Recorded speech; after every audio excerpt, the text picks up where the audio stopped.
Welcome into the Irish NFL show. Happy Sunday, everybody. To everybody watching, we are presented by our friends over at Pundit Arena in partnership with them. Welcome in, lads. Feeling a bit tired after that game last night, not going to lie. Welcome in.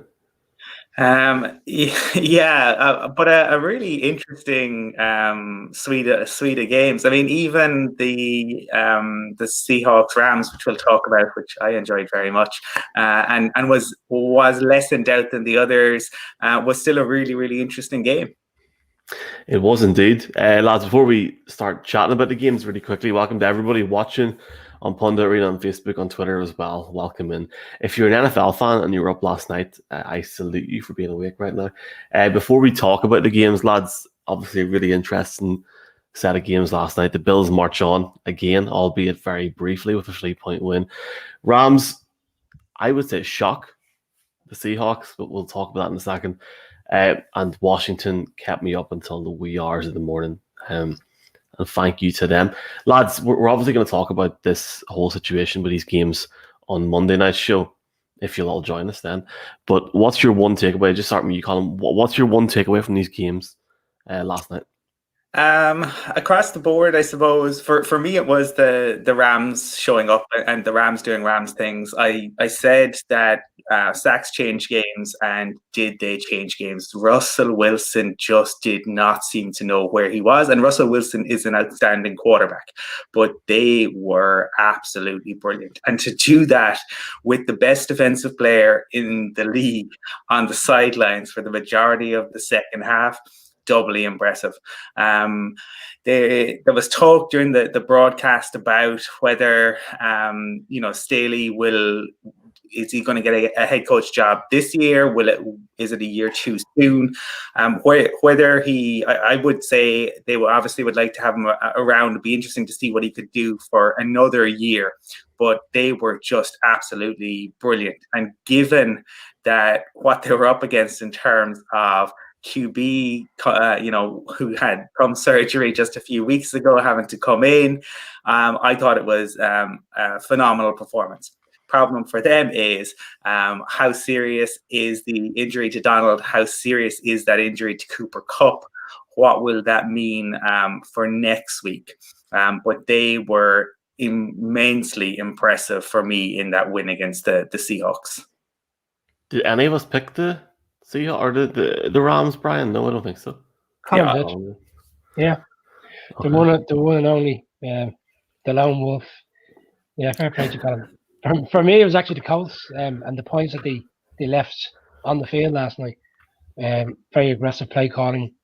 We discussed it in our own group during the game around the fact that the game could potentially come down to a one-score game, and it turned out that way. They didn't take a field goal, which was a gimme. They went for the fourth down. They should have taken the field goal. It was early in the game, and it looked like even potentially they could go in with a bigger lead at halftime, and then they actually ended up going in losing at halftime. And then in the second half, the kicker, Blankenship, who's been so solid all year, this is a very easy field goal. And I just felt the Colts had that one. That one was there for the taking for the Colts.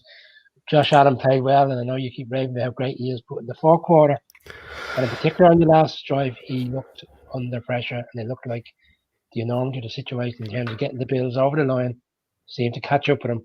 He should have taken that sack, or he should have thrown the ball away. Started going back to traits of last year's playoff game. And then at the end, obviously, the fumble that wasn't a fumble, which I think we all agree should have been a fumble. But the referees in the league in this season, when you see something on the field that we all know looks like an absolute banker of a decision, it never is, because he just never overturned it. But a fair play to the Bills. They've won. We all picked them. And we all said it'd be a high-scoring game. But I'm not convinced they're going to go to the Super Bowl. I think Rivers will be looking back on this one throughout the summer, wishing he had another chance at it. Yeah, if I'm a Bills fan today, I'm delighted they've broken their 25-year streak of not winning a postseason game. And I'm hopeful, actually. I mean, once they've got that out of their system now, they've probably played the best defense, I would say, on the AFC side. But I'm with you, Brian. I mean, we had two rookie kickers, Tyler Bass and Rodrigo Blankenship. Tyler Bass now is a 52-yarder. Blankenship misses or doinks a 33-yarder. And 3 points in the game, it sometimes comes down to the kicker, as Scott Norwood and Billy Cundiff and many others will attest to in the past. For me, the Seahawks Rams game was surprising, really, because of the performance of Akers. I mean, Akers has had some up and down performances during the regular season, but boy, did he play well yesterday. And he was really the driving force behind that team, whether it was Wolford or whether it was Goff in place. Fair play to Jared Goff for styling it out with 4 fingers and not much of a thumb. And that might end up being the thing that holds them back, quite literally, in the off-season. But it was quite scary to see Wolford being carted off in an ambulance, and how, whatever the reasoning that he was a runner, yes, he was a runner, but that was a dirty, dirty hit from Jamal Adams to a player diving to the ground intentionally to the head. It's still a penalty because of the way in which the refs picked up the flag. I disagree with it. We all move on, and the Rams do as well, and the Seahawks go home. But for me, gents, Tampa Bay Buccaneers against the Washington Redskins, one of those games which just goes to prove, actually, that Tom Brady is still the GOAT, but equally why Tampa Bay won't win the Super Bowl, because that defense was pretty appalling. They missed Devin White significantly, and whilst they have probably one of, if not the most impressive offensive lines, Ali Marpet, Tristan Wirfs in particular have been fantastic, they are reliant too much on the chunk plays. They can't actually dink and dunk and move the ball down the field like Brady is renowned for. They need the 20-yarders, 25-yarders to keep bailing them out at times. And against a better team, against a better defense, that and Washington are a great defense, but not in the secondary. I think that will come back to find them out. But Tom Brady, 31 postseason wins now, gents, 75 total touchdowns. It keeps racking up. Not bad. Not bad. Right. So we did have a sorry, Michael, go on. No, go ahead. The Jamal Adams play. He went in with his shoulder. He didn't go with his helmet. Hence why the flag was picked up. Hence why it's the right call. It was to the head, though. Whether it was shoulder, whether it was head, he knew what he was doing. Well, what's he to do when a quarterback's coming at him at speed? Forcible contact to the head to a player going to the ground is still a penalty. Honestly, if they threw the flag, they shouldn't have picked it up. It wasn't head-to-head, I agree. He was a runner, I agree. But still, it was dirty. We better get Jeff Reinball back on, because at least he agrees with me. Well, Jeff kept me going at one point last night. I publicly will admit this, lads. I fell asleep on the sofa in the middle of that Tampa Bay game. I don't know how you're all so awake this morning. Let me just try and focus myself and try and talk really well. Here, boys, the Bills. The reality is, here, for anybody that is smashing on the Bills here this evening, boys, or this morning, depends where you are. Josh Allen over 300 yards passing, 2 passing touchdowns, 1 rushing touchdown, and he still found a way to win this game, even when he wasn't that effective, even when the team itself wasn't that effective. They still scored 27 points. And the last time I checked, they were playing an 11-win team. They weren't playing a crap team. Like, they weren't. That Colts team, and I think Pat McAfee summed it up as well on Twitter last night, even if he did get the Seattle Seahawks prediction terribly wrong, that Colts team has good talent. And it was actually quite sad, and albeit a little bit funny to see Phillip Rivers. That's probably his last game. But I thought the Colts played really well last night. But it just shows you, I think, it's something of that Bills team. Obviously, the biggest test will come in the weeks ahead. But there's no. I'm not going to sit here and say, oh, it's over. Obviously, I don't want to jump on more than one thing that happened last night. But for me, Rams Seahawks was obviously a huge. I thought it was a huge shock, to be honest. I picked the Seahawks to win. But for me, it wasn't just Akers as a massive focus in that game. For me, it was the protection around Russell Wilson. He looked almost like he was playing for the Broncos 2 years ago. Colin, he had no offensive line. He looked like he was like scared to stand there, so he had to run immediately. You could see very quickly from even the first, second quarter that it was going to be an issue. And what a waste of talent. What a waste of like, you look at Russell Wilson, right? I know it's the NFL playoffs, but that team should be going further than that there. Obviously, fair play to the Rams, fantastic performance. Great to see Rams fans in Ireland getting really, really excited last night. Commiserations to the Seahawks, but for me, what a waste of talent. Russell Wilson sitting at home next week along with me and Bill Belichick. It's not easy. Colin, you've got a point in the Bills? I think the issue for me with the Bills was how easy the Colts were able to move the ball. On every single play other than the kneel down, they were able to get the ball into Bills territory. So it's less about Allen. I didn't think Allen had a bad game. I thought Allen did well. I thought what actually made the difference for the Bills in comparison to their other losses, and particularly the most recent loss, was the fact that Allen was able to find Diggs, and Diggs made a huge difference there. They were able to move the ball when they needed to. The worry for me on the Bills, and we'll probably come back to it, is the inability to stop the Colts and the lack of pass rush. I think that would be what I would have concerns of. Not around Josh Allen. Josh Allen was brilliant and he used his legs really well. I think it will be fascinating to see what happens with the Bills going forward. Michael, just on the Seahawks, and I know you're touching on the offensive line, which has been a problem for years, but fundamentally, when you look at it, I think we'd all agree there's definitely things wrong outside of the team itself, the way Pete Carroll is managing things. I mean, it's the first quarter and you've got Metcalf going off and one on the sideline because he hasn't had the ball thrown to him. He hasn't had the ball thrown to him because Wilson hasn't had an opportunity to throw to him because his offensive line is giving them no help whatsoever. But yeah, he doesn't look at that from a team point of view. He's on the sideline ranting and raving. And then it was like as if they felt they had to give him the ball.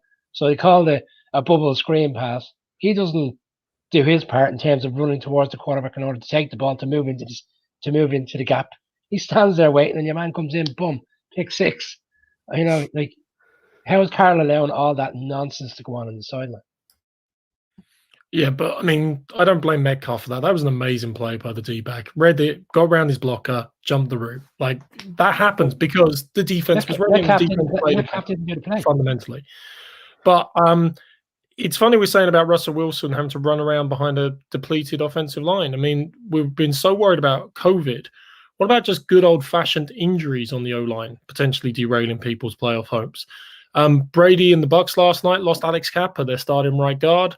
Ted Larson came in, who's a very solid, dependable backup, but is a step below, and you saw that almost immediately.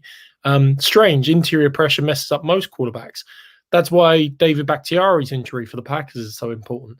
It's why I think Joe Bitonio's injury for the Browns tonight, COVID-related illness for the Browns tonight, is so important. Because if that protection is not right, how do you expect anyone to function behind it? That's where a Tom Brady suddenly starts looking like a Drew Lock or something like that. Well, I very much look forward to the potential visit of these Los Angeles Rams and that defense to the greatest team you would think of all time next week in Lambeau Field. I hope that happens. But we will talk about that in a minute. Hello to every Packers fan. Look, Packers have been laughing. I think the good thing there is, Michael, we'll obviously get to our picks, but potentially you've got a Saints rematch against the Bucs, which would be a great game. Yeah. 3 games today, gentlemen and ladies watching. Ravens, Titans, Bears, Saints, Browns, Steelers. They really do leave the best to the last there with the Browns, don't they? I'm joking, obviously, but 3 really, really good games. I actually been into the whole thought this week thinking that the games on Saturday were going to be better. I think these games are going to be a lot better than yesterday. A very, very good set of games here. That first game, boys, it's got the potential to be an absolute beezer. Now, on one hand, you got Lamar Jackson, who needs to win a playoff game in order to really, let's say nothing there. And Derrick Henry is on fire, boys. Like, unbelievable. Colin, let's take a look really quickly at Derrick Henry. Look at those stats through 17 weeks. 3 200-plus yard games, 17 touchdowns. I mean, it's ridiculous, isn't it? Like, what's your thoughts ahead of this game?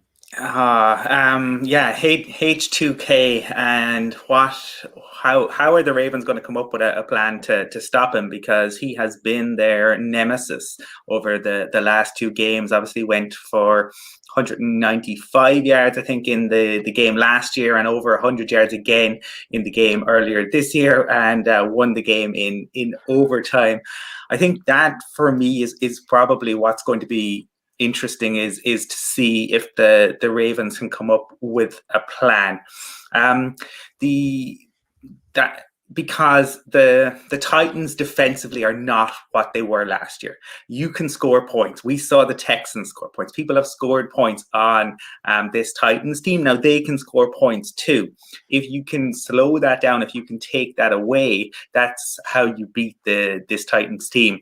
The Browns did it by coming out quick and building up a kind of an insurmountable lead. I think it's going to be really interesting in the playoffs because the Titans have so many weapons. They can come at you on the ground, and obviously then AJ Brown, Corey Davis, Tannehill himself is pretty mobile. They have managed to protect Tannehill really well, even in the face of other teams blitzing. I think this will be quite the tactical battle between Vrabel and Harbaugh. I think this will be a really, really intricate and fascinating kind of brutal chess match as such. I think the Ravens have come hot at the right time, though. And for me, having seen how the Titans struggle to contain the Texans, and look, we all know Deshaun Watson is a great QB, but Deshaun Watson did not have very many weapons, and yet they were still able to put up serious points. I think the Ravens will probably avenge the last year's loss, but I do think this will be a really, really tough one, and it'll all come down to being able to stop Derrick Henry. If I'm Harbaugh, I'm actually ringing up Vic Fangio, because the Broncos, about the only thing the Broncos have done really well has been to absolutely shut down Derrick Henry. He has just not got going against him. And that to me, if you can do that, obviously you take away a huge aspect of it. I think it will be a fascinating one this evening. Yeah, for me, this game is all about Jackson. The 2 seasons that he's had in the regular season, his numbers have been off the charts. I know he had a bit of a drop off this season, but he came back to the player that we have seen over the past 2 years. But in the 2 playoff games he's played against the Chargers 2 years ago and last year when Tennessee went in and beat them up, they only scored 14 points in each game. He was stifled. The playoff situation, the pressure of winning a playoff game seemed to get to him. He needs to get over that hump. And if I was Harbaugh, I would be reminding his players of Week 10 when they did play the Titans, and the Titans came in and the whole team was doing their dance on the halfway line on the Ravens' crest. If they needed any more motivation, to the fact it's a playoff game, it's the fact that let's put a marker on these guys and show them revenge. Derrick Henry, 5 postseason games, 126, 120 yards per game. He turns up in the playoffs. But this Ravens offense is a different beast this year with the run game. Dobbins, Edwards, Jackson, they've also got Hollywood Brown, Mark Andrews. They have enough players offensively to put up huge points against a Titans defense, which Colin has alluded to, has been very poor over the course of the season. They're averaging 20 points in terms of what they're giving up. So for me, it's going to be the Ravens. They played each other 4 times in the playoffs. The away team has won every time. It's going to be 5-0 tonight. Ravens to win. Yeah, I mean, obviously this is a brawler. This is a doozy of a game. Titans knocked out Ravens last year. They won in the regular season this year. But there's 2 fundamental differences, both from last year and this year. Earlier on this season, Brandon Williams and Calais Campbell did not play for the Ravens. They're going to have them back, and that will inevitably help quite significantly in trying to bottle up Derrick Henry. What's overlooked is, of course, Henry did run for that 29-yarder in overtime to win the game in the regular season, but actually for 3 quarters, the Ravens pretty much held him in check. He was pretty bottled up. He got most of his yardage in the 4th quarter. Now, you can say that's really when you want to get the yardage, but they had a reasonable plan and they reasonably exercised it for a vast amount of time. It's surprising. You would never have put Ryan Tannehill normally in this category, but probably the 2 most efficient quarterbacks at running the read option this year are playing against each other, because Tannehill with his legs has been a very useful threat, scoring touchdowns quite frequently as well. So if you want a sneaky bet, getting on him at a good odds would be nice. But for me, the problem for the Titans is their defense. I've never seen something so bizarre with a team that has not really changed that much in personnel, but this character, both on offense and defense, is like Jekyll and Hyde this year. The offense is now explosive and is now built to come back. Even with the same receivers, the same quarterback, etc. Arthur Smith deserves a hell of a lot of credit. And the defense plays like it's, I don't know, a Spanish matador with the ball, just waving the cape at things as they go by. We all laugh at old Thomas's attempt to tackle Derrick Henry last year, but the Titans have been playing on defense like they've been attempting to tackle people all season. For me, I'd love to see the Titans do it again. I love Vrabel. I love the style of play that they're putting in. I think Derrick Henry deserves to be Offensive Player of the Year, but it's the defense I think is going to let them down. The Ravens can be bottled up. We've seen it before, but they have got the things cooking the last while. They will be severely motivated, not just because it's a playoff game, because it's a playoff game against the Titans. And whilst I want to pick the Titans, I really, really do. Heart over head. It's head over heart, unfortunately. And I'll say Ravens to win. Okay. Look, lads, it is good, obviously, as a neutral in this situation to see the Ravens come into good form towards the end of the season. But we see what happened last year. Lamar, the bed, he did big time. And will he ever get over that? Well, we'll find out today, won't we? Even if the Titans defense is nowhere near as good as it was last year, like it was so good last January, it was unreal. Even if it isn't as good as it was last year, all it really needs for its offense to pop, they can let in 40 and score 41. Why not? There's no reason why Derrick Henry can't get over 200 yards in this game. There is no reason why that can't happen. Yes, the Ravens have got offensive weapons, both with rushing and with receiving as well in terms of passing, but I can't look past the Titans here. I can't. I think it'll be a close game. I think there'll be 3 to 7 points in it, but I think the Titans will win this game and knock out Baltimore again. And Lamar Jackson will have to sit for another year and wait. I don't think the Ravens have what it takes to win the Super Bowl, regardless. But for me, yeah, Tennessee boys, all the way. Actually, Michael, if you're looking for one final point for a Tennessee fan to be hopeful on and disappointed from a Ravens fan perspective, the Ravens run D has been their identity throughout their existence, if you like. Haloti Ngata, Ray Lewis, etc.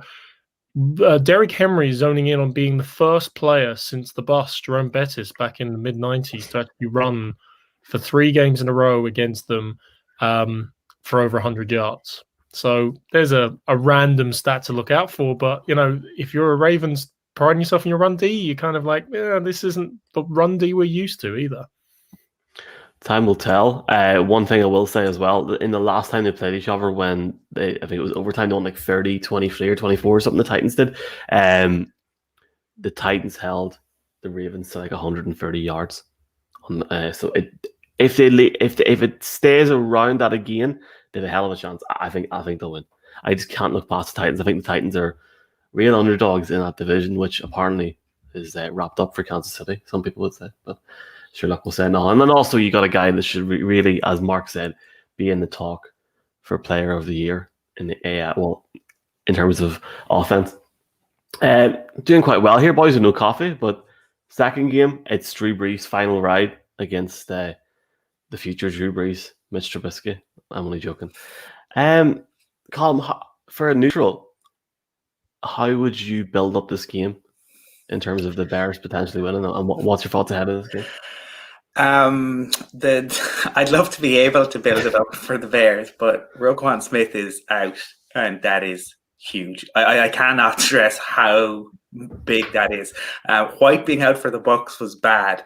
Smith being out for the Bears is just beyond everything. I mean, the guy, how he's not first team All-Pro is ridiculous. That in itself, that could be, we could do a show debating that. He had more tackles for loss, more sacks, more interceptions than the 3 linebackers who were selected, right? He is a monster. He's an absolute game changer, and he's not playing. And if you're the Bears, I think, unfortunately, your real hopes of trying to win this went with him, because while the Saints have gotten guys back, the Bears just lost their best defensive piece. it's difficult to see. If Mac has an absolute kind of Von Miller type game, then maybe they could disrupt. But outside of Mac, they really have struggled to get the QBs this year, and the Saints. I just think they'll have too much with everyone coming back.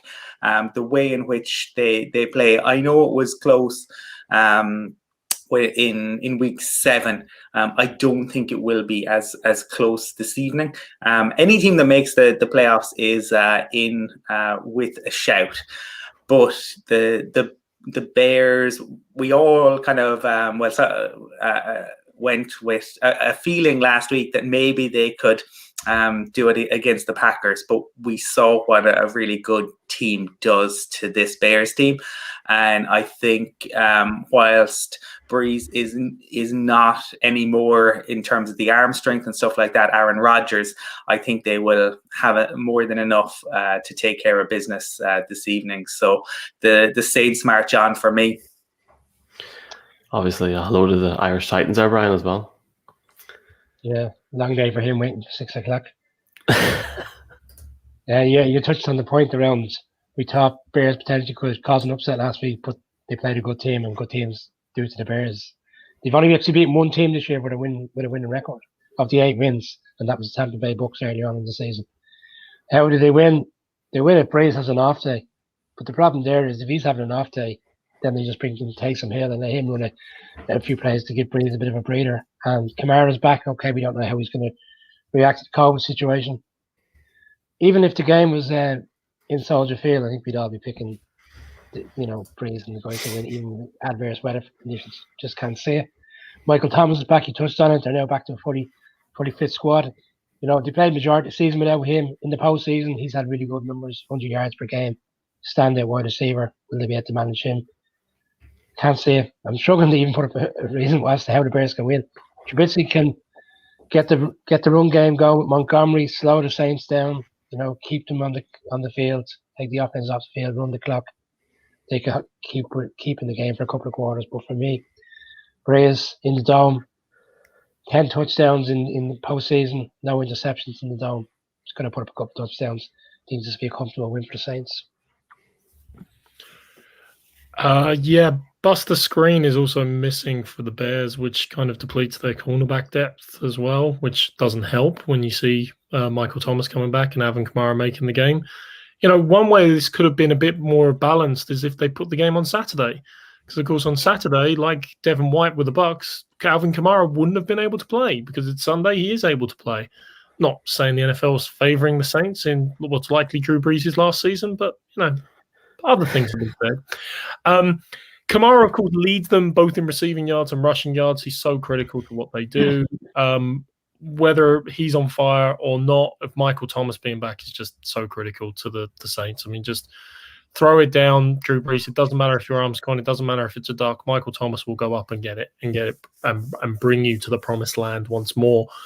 For the Bears, the biggest problem for me isn't actually Roquan Smith. It isn't actually Buster Screen. It isn't actually anything. It begins and ends with 2 words: Mitch Trubisky.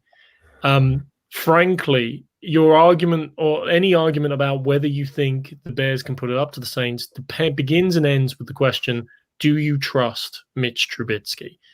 And for all that we're giving Josh Allen a bit of hassle about fourth quarter, holding the ball out and not having great ball protection and fumbling away trying to do too much, Mitch Trubisky makes Josh Allen's ball security, look like David Seaman on a good day. Unfortunately, Mitch Trubisky is usually like David Seaman when Ronaldinho is taking or Naeem is taking shots against him from the halfway line. Frankly put, he's actually like Wacko Jacko hanging the baby over the bloody balcony. I mean, that's how much I trust him. It's kind of like he's bound to drop it at some point, isn't he? Look, Montgomery could get going. The Bears have been on a bit of momentum the last few days, and I'm with Colin. If Khalil Mack raises havoc, then who knows? But the Saints' offensive line is good. The Saints' defense is damn good. And I can't really see a way for the Bears to pull off the upset. So Saints for me. Yeah, sorry, when Marcus touched on it there, we didn't even discuss the Saints defense, fourth best defense in the league this year, and in particular in the dome, they always seem to come and play. So you've got you've got that scenario as well. Not only you're hoping Trubisky can have a game, how do you beat that prolific defense as well? It's very hard task. It is indeed. I'm gonna try and take I think the Saints are gonna win hat for just 1 second. This Bears team, albeit when it's 8-8, is interesting. They just about sneaked into the playoffs, which fair play to them, they did do it. Trubisky hasn't played horrible the last few games. He hasn't. Okay, but there's a positive. The last time the Saints played each other, it was Saints and the Bears played each other. David Montgomery, who's had a very nice season, had more rushing yards than Alvin Kamara, albeit Nick Foles was the quarterback that day. I don't think it's a foregone conclusion. However, obviously with the emergence of Alvin Kamara, and I actually agree with what I think it was you said it, Brian. Even if Breeze does struggle, they can bring in Hill. It really depends what Saints team shows up. I know Breeze didn't start in games for example in Denver call, but that Saints team weren't great that day. But if this is truly, and I'm sure Breeze has told the whole team, if this is my last year, we all know what's going to happen here, boys. The Saints are going to win this game. They're going to run over in the fourth quarter by about 22 points. And it's annoying because this game should be on last. It should be on last. Yeah, I mean, just one final point on the Bears, Michael, just to share. Like Brian said, they've only been in one team with a winning record. Just to emphasize how bad that is, the only team they beat was Tampa Bay. Tampa Bay have only beaten one team with a winning record this year as well. So it's not exactly like they've done the best of the best. But how amazing would this game be as well if midway through the third quarter or something, Trubisky gets an injury, and then all of a sudden it's like, my God, that's Nick Foles' music. He's coming in. What's going to happen? Drama. Kurt Angle music, just sorry, just one last comment. Before we move on to this last game, David Seaman. Some of us were born in the 90s. I don't know what I'm joking. Actually, the Seaman comment has a lot of relevance to this because that Ronaldinho incident was the same year that this team last got into the playoffs. It's the Cleveland Browns. Had a great week actually interacting with Browns fans. Dog Pound Ireland, Paul Brown, and a few podcasts in the States as well. Great crack. The Browns fans are all buzzing for this. Obviously, the Steelers fans are as well. So, Colin, let's start up. This is the late game. First of all, Colin, will you be staying up to watch this game? And secondly, who will win this game and why? The biggest game for the Browns franchise in 18 years. 19 years.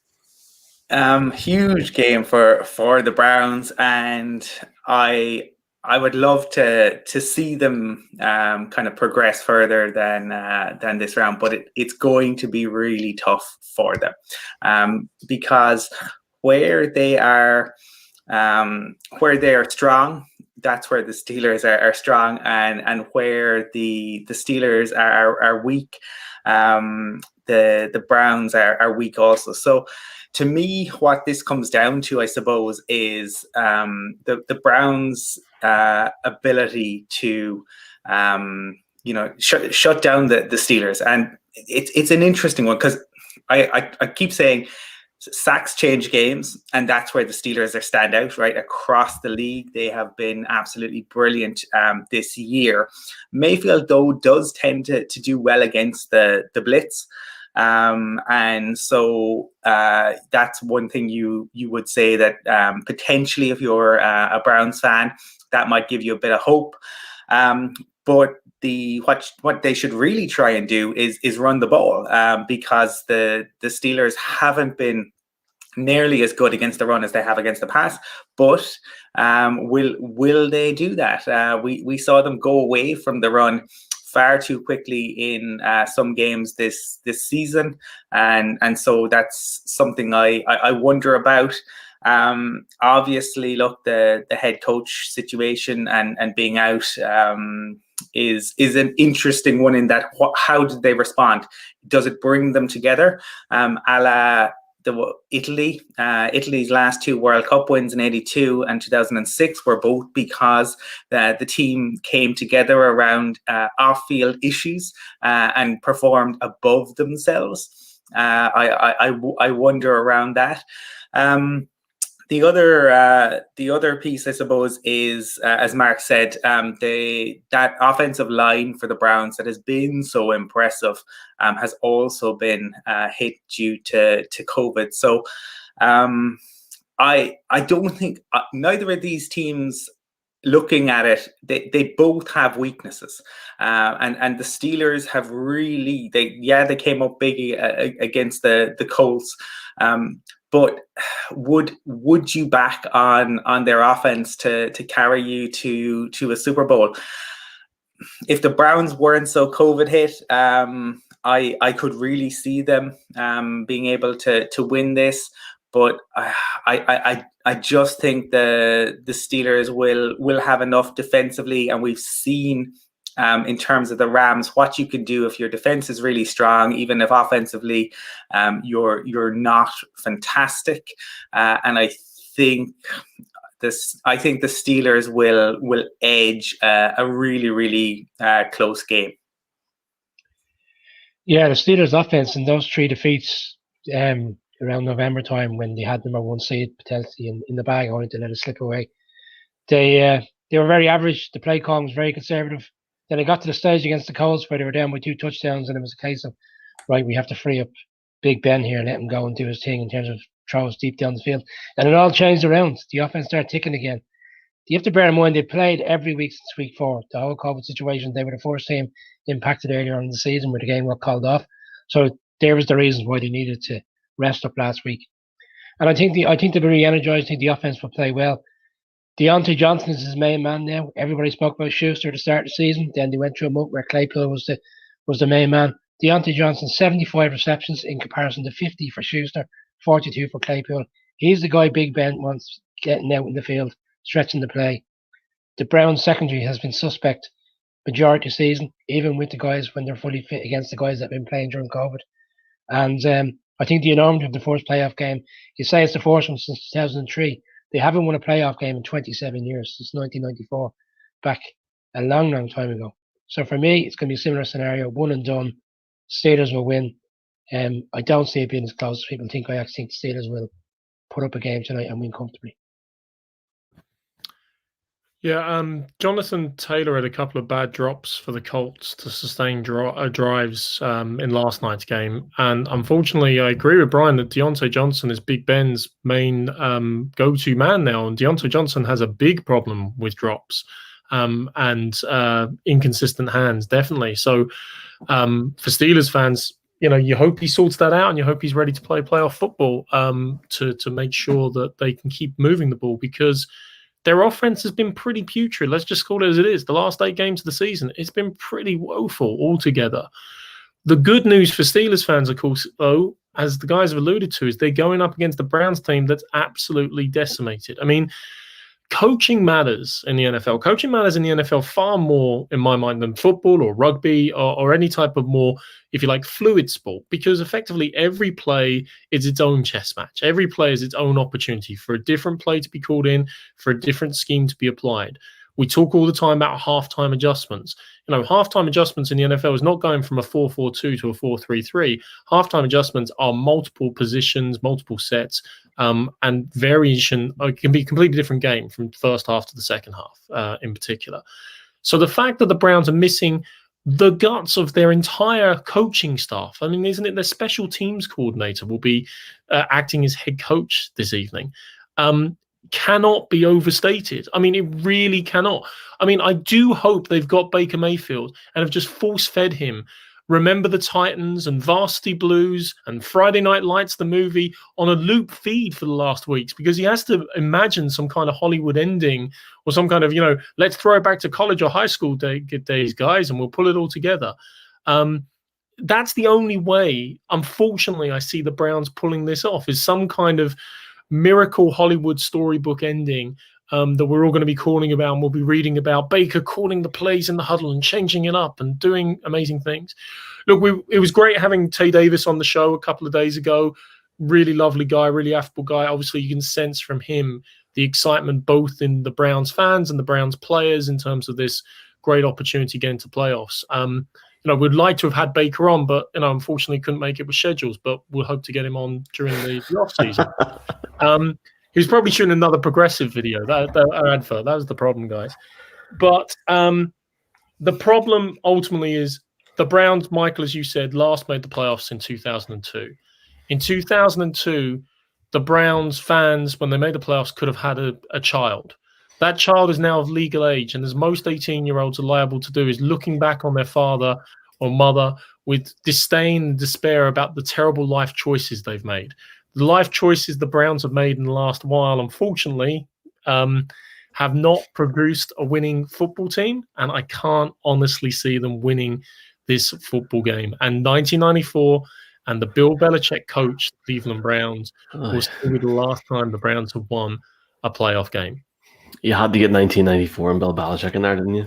You really had to. Thanks very much for your comments, folks. Yeah, Browns have to run. I'll talk about that in a wee second. Chubb and Hunt, spot on. Nobody's mentioned these two boys yet. Very good analysis.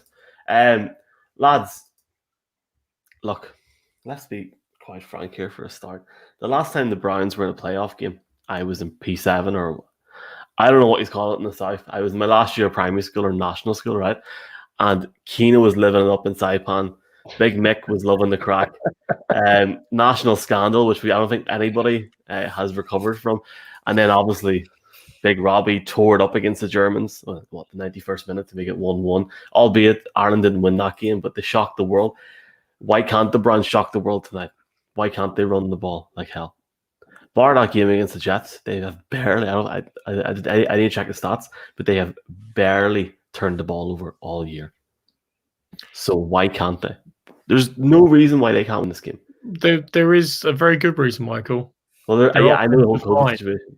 Their offensive line. That's the reason why. It's too banged up, it's too dinged, and it's too porous for the Steelers D-line. But you're talking here about, like, remember the Titans stuff, yeah? Why Michael, 127 passes in a row since Mayfield was intercepted. But you could also, yeah, like you could also argue that the Steelers in December, bar that Colts game, were pathetic the way they played. No, you absolutely could. But I mean, we said, do you remember when we had the Browns-Jets game? And we were saying, they're missing the wide receivers, but don't worry about it. Chubb and Hunt, and they've got good tight ends and everything. Look how that turned out. They lost to the bloody Jets. So I absolutely agree. They're going to rely upon the run. They obviously want to set up Baker to be able to run off, to throw off play action, or to at least, establish the run, set up the pass, as we all talk about now. But I would love to see them do it. I don't have any massive love for the Steelers, but I just can't see it. Well, since the 2nd of December. Sorry, go ahead, Brent. So I think there's a few players actually are coming back. I don't know necessarily which players because it came out very late in the evening yesterday, but there's been a few false positive tests that have come back. So there is some 2 or 3 players that have been freed up. I think Bryant, the tight end, who potentially was out of the game, is now actually expected to play. Who makes a big difference for Mayfield. This is almost like the time in Friday Night Lights when Coach Taylor was watching the game in the bar. I'm telling you, boys, you got to believe here. Look, the Steelers, for me, have been playing as if they wanted to be in the playoffs at the start of December. It doesn't work like that. It doesn't work like that. And it doesn't matter how old or whatever Ben Roethlisberger is. For me, I just have a feeling. Do you know when you have a feeling? And do you know what? You're all going to sit here and laugh at me now, right? But if you watch it back, whenever we had Darren Fletcher on, I was sitting going, should I pick the Rams? I didn't. And I regret it now. You're all going to say, oh, shut up. But I'm just going to be honest. I have a feeling I think the Browns will win. I think it'll be a very close game. But I think Nick Chubb to have over 130 yards rushing, 2 touchdowns. Baker Mayfield to have Good Morning Football talking about him for the next 2 months. People in the States love this. If Baker was to play well tonight and knock Big Ben out, it would be amazing. Do you want a final point each, lads? I'll start with you, Colin. Go for it. Yeah, just on the run. Yeah, we did say it about Jets, but that's what I was saying. They went away from it. It made no sense because they do run the ball very effectively. But for some reason, they decided that without their wide receiving core, they were still going to try to throw it. And that's what the Browns need to get away from. Stop doing Browns type things. Be more, 2020 Browns and not the Browns of the previous 2 decades. If you're I think it will be a close game, but sacks change games. The Steelers are on the longest streak of sacks since the league began. And I think that is what will make the difference. But it is going to be a fascinating one.